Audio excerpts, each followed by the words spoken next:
अब चूंकि प्रश्न विज्ञान से संबंधित है कि वैज्ञानिक प्रूफ लाओ ईश्वर का, तो एक छोटा सा एग्जाम्पल देंगे कि हमारे आसपास बहुत सारी छोटी छोटी वस्तुएं पाई जाती हैं, जीव पाए जाते हैं, जिन्हें बैक्टीरिया वायरस भी कह सकते हैं। कुछ गुड होते हैं, कुछ बैड होते हैं, सब प्रकार के होते हैं।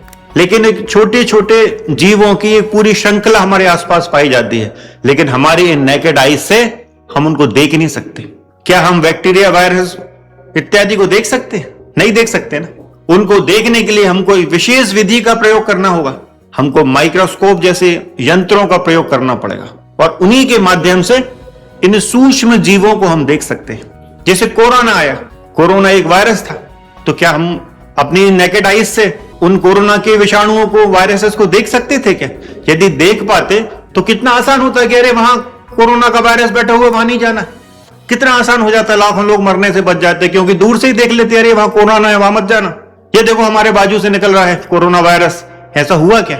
उनको हम अपनी नेकेड आईज से नहीं देख सकते, केवल माइक्रोस्कोप से उन सूक्ष्म जीवों को देखा जा सकता है।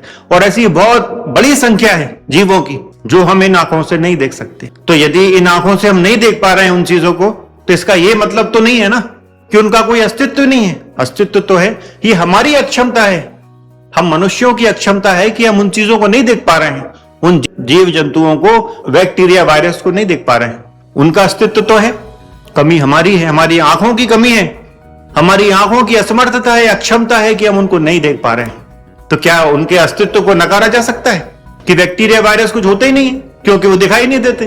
अब साइंस ने एक यंत्र दे दिया, माइक्रोस्कोप, कि माइक्रोस्कोप में आप उनको एग्जामाइन करें, उनका अध्ययन कर सकते हैं, वो बड़े रूप में दिख जाएंगे।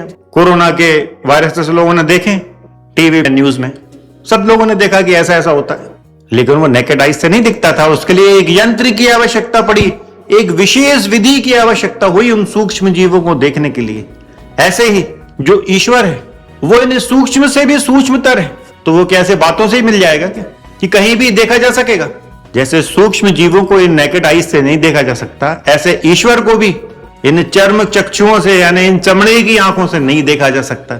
ईश्वर को देखने की एक विशेष विधि है, एक विशेष पात्रता है। जब तक हम उस योग्यता को हासिल नहीं कर लेते हैं, ईश्वर की ना प्राप्ति हो सकती, ना उनको देखा जा सकता है। अभी तो हमने सांसारिक उदाहरण दिया, ये जीव जंतुओं वाला, सूक्ष्म जीवों वाला, बैक्टीरिया वायरस वाला, तो ये तो परमात्म तत्व है जो अति सूक्ष्म है। इनको ऐसे बातें करके नहीं देखा जा सकता। उनके लिए ईश्वर की प्राप्ति की विशेष विधि है, और जब तक उस विधि को सिद्ध नहीं किया जाएगा, ईश्वर को प्राप्त नहीं किया जा सकता और उनको देखा भी नहीं जा सकता। विधि क्या है?